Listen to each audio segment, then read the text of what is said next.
Assalamualaikum warahmatullahi wabarakatuh. Alhamdulillahi rabbil alamin. Wassalatu wassalamu ala sayyidina Muhammadin wa ala alihi wa sahbihi ajma'in. Allahumma aftah lana hikmataka wanshur alaina ala rahmatika ya zal jalali wal ikram. Rabbi yassir wa la tu'assir, Rabbi tammim bi khair, Rabbi shrah li sadri wa yassir li amri wahlul 'uqdatam min lisani yafqahu qawli wa saddid lisani wahdi qalbi bi haqqi sayyidina Muhammad sallallahu alaihi wasallam. Wa la hawla wa la quwwata illa billahil aliyyil azim. ولا حول ولا قوة إلا بالله العلي العظيم ولا حول ولا قوة إلا بالله العلي العظيم. Tersambung lagi bab korban. Alhamdulillah, sebelum ini kita telah selesai untuk kita berkongsi berkenaan dengan seekor binatang ini boleh dibahagi berapa. Kau tengoklah, kalau binatang seperti unta, lembu, kerbau boleh dibahagi kepada 7 bahagian, dikongsi dengan 7 orang. Tetapi untuk kambing dan juga biri-biri hanya dibolehkan untuk 1 orang. Itu dia. Dan dari segi afdalnya, 1 bahagian, kita ambil 1 bahagian daripada lembu ataupun kerbau ataupun unta, berbanding dengan kita korban seekor kambing ataupun biri-biri, maka lebih afdal kita korbankan seekor kambing atau biri-biri, kerana disebut oleh ulama dalam kitab fiqh mengatakan kerana kita itu 1 bahagian, yang ini kambing biri-biri ini seekor nak kita tumpahkan darah. Itu sebab lebih afdal daripada kita mengambil 1 bahagian daripada 7 bahagian ataupun 2 bahagian daripada 7 bahagian binatang-binatang korban seperti unta, lembu, kerbau. Jadi insya-Allah pada malam ini kita akan tengok dulu sebelum pada kita masuk pada bab yang seterusnya, pada subtopik seterusnya. Kita tengok satu persoalan yang biasanya ditanya oleh masyarakat kita lah. Adakah boleh kita berkongsi untuk seekor binatang yang dikongsi 7 itu, kita berkongsi dengan dalam atas seekor binatang itu ada yang korban, ada yang akikah, ada yang kerana nak walimatul arus. Diambil bahagian itu bukan kerana untuk korban tapi untuk walimatul arus. Ataupun ada juga ambil bahagian tidak nak korban tapi nak makan saja. Dan sekiranya yang ambil bahagian daripada 7 bahagian itu orang kafir, 1 bahagian itu orang kafir zimmi sekalipun yang mengambilnya. Maknanya seekor lembu, kita kata contohnya dibahagi 7. Katakanlah korban 2, akikah 2, walimatul arus 2, kafir zimmi ambil 1 bahagian. Semua tu berlain yang berlaku niatnya. Kafir zimmi tak niat lah.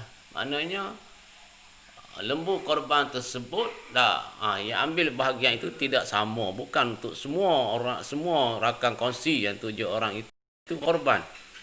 Mereka berlainan tujuan. Maka adakah boleh lagu tu macam tu, boleh ke tidak? Maka jawabnya memadai dan sah korban kita. Kalau kita ambil bahagian korban yang dikongsi bersama dengan orang-orang yang ambil bahagian bukan untuk berkorban, walaupun orang yang mengambil itu kafir zimmi sekalipun, memadai dan sah korban kita.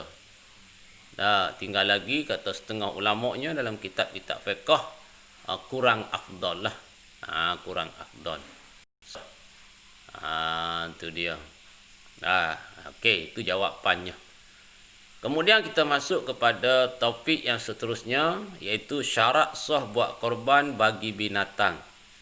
Jadi binatang yang kita hendak korban itu syarat sahnya, dia ada beberapa syarat nak wisah untuk kita buat korban. terutamanya berhubung kait dengan syarak bagi binatang, yakni sifat-sifat binatang tersebut.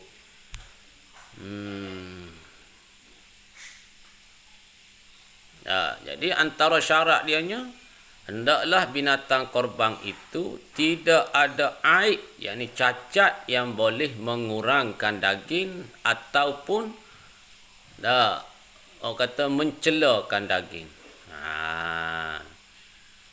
Mana orang pandai tidak jijik, ataupun kata Kelantan ke orang pandai kembar. Tu. Ini dua ciri daging binatang korban ni yang kita nak korban. Yang pertama, tidak ada cacat yang mengurangkan daging. Yang kedua, tidak ada sesuatu yang boleh menyebabkan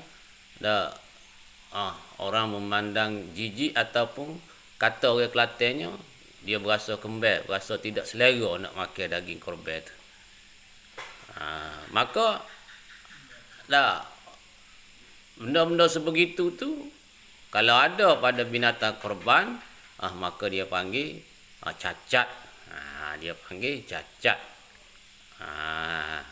Sama ada cacat secara fizikal yang mengurangkan daging ataupun cacat dari segi pandangan orang.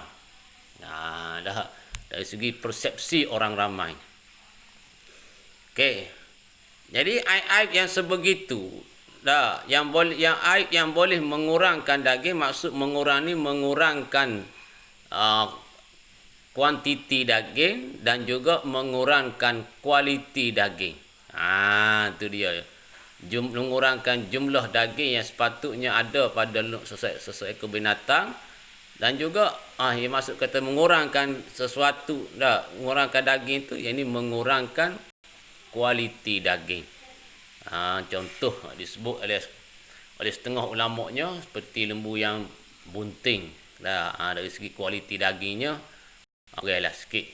Itu pun dia panggil cacat. Itu setengah. Itu atas khilaf. Muktamaknya dikira cacat. Muqabil muktamaknya tidak cacat lagi lah tu. Lembu bunting. Itu dia. Maka aib-aib yang mengurangkan daging, yakni mengurangkan kuantiti ataupun jumlah daging, kandungan daging ataupun berat daging itu, dan juga yang mengurangkan kualiti daging itu ada beberapa jenis. Yang pertamanya, yang tiada bertelinga. Tak ada telinga, yang biasa, atau yang terpotong telinganya. Ataupun ada telinga asalnya terkerak, terpotong. Walaupun sedikit pun.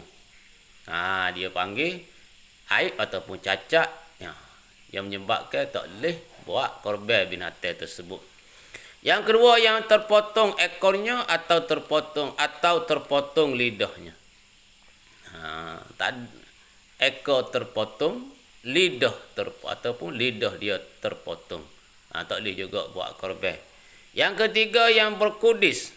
Jika sedikit sekalipun kerana binasa, kerana rosak dagingnya. Itu dia, kudis yang menyebabkan rosak daging. Jika sedikit sekalipun. Dia kait situ pula. Yang keempat, yang sedang bunting. Ni dia. Maknanya kalau kudis ni merosakkan daging, mana kualiti daging itu jadi kurang. Yang keempat ni pula yang sedang bunting. Lembu bunting. Lembu tin orang nak buat korbannya. Ini juga dia jadi cacat juga. Cacat yang mengurangkan kualiti daging tersebut, bukan kuantiti. Yang kelima, yang baru beranak kerana jahat. Ini kualiti daging juga ni. Kerana jahat dagingnya, tak molek daging dia. Ini juga mengurangkan kualiti daging. Dan yang keenamnya sangat kurus. Kenapa tulis sumsum disebut oleh kitab lain, tulis rusuk ternapak. Tak layak untuk dibuat korban binatang itu. Yang gila yang tiada makan rumput sehingga jadi kurus dan kurang dagingnya. Lembu hak gila, hak tak sih makan rumput. Maknanya kalau lembu tu gila tapi dia nak makan rumput, dia makan semua rumput, tak ada masalah. Yang ke-8, yang nyata sakitnya, sakit sungguh. Lembu yang ada nyakit kita kata.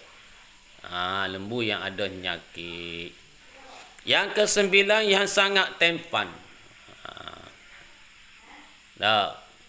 Ni sangat tempan, kecok orang kata. Sebab itulah dalam masalah sangat tempan ni, maka disebut oleh guru-guru kita, dinasihatkan oleh guru kita, semasa kita hendak menyembelih lembu, apabila kita rebahkannya, berhati-hatilah ketika rebah tu. Ketika kita rebah lembu tu, berhati-hati, beringatlah. Kalau takdir kata patah kaki masa tu, maka tak layak lagi lembu tersebut dah dibuat korban. Ini atas qaul muktamad. Tu dia. Tak layak buat korban lah.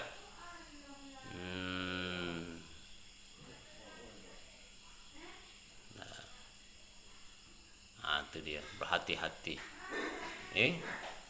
Yang ke-10-nya yang buta kedua belah matanya. Ni dia. Dan yang ke-11-nya yang buta sebelah matanya dan butanya itu nyata. Buta sungguh, tidak kata boleh ke apa dak. Itulah ciri-ciri binatang yang dikatakan cacat. Yang dikatakan cacat yang menyebabkan tidak layak untuk dibuat korban. Sebahagiannya pendapat ini adalah atas qaul muktamad. Sebahagiannya ada khilaf. Namun dalam segi kita nak buat amal ibadat ni, seboleh-bolehnya kita buatlah sebagaimana pendapat ulama yang muktamad. Tu dia, supaya kualiti ibadat korban kita tu molek banyak, berkualiti ibadat kita. Yang ini diterima oleh Allah SWT dan dikira di sisinya. Itu dia, kerana nampak lagi nak korban. Sebab itulah awal-awal lagi disebut syarat orang nak korban ni mestilah yang mampu. Kalau kita tidak mampu, tak perlulah kita berkorban. Jangan susahkan diri kita, nanti jadi makruh. Itu dia. Itulah kecacatan yang boleh menyebabkan daging itu berkurangan dari segi kuantitinya dan kualitinya. Yang mana bila dia berkurangan dari segi kuantiti dan kualiti, akan menyebabkan daging binatang tersebut tidak layak untuk dibuat korban. Wallahu a'lam wa ilaihil marji'u wal ma'ab.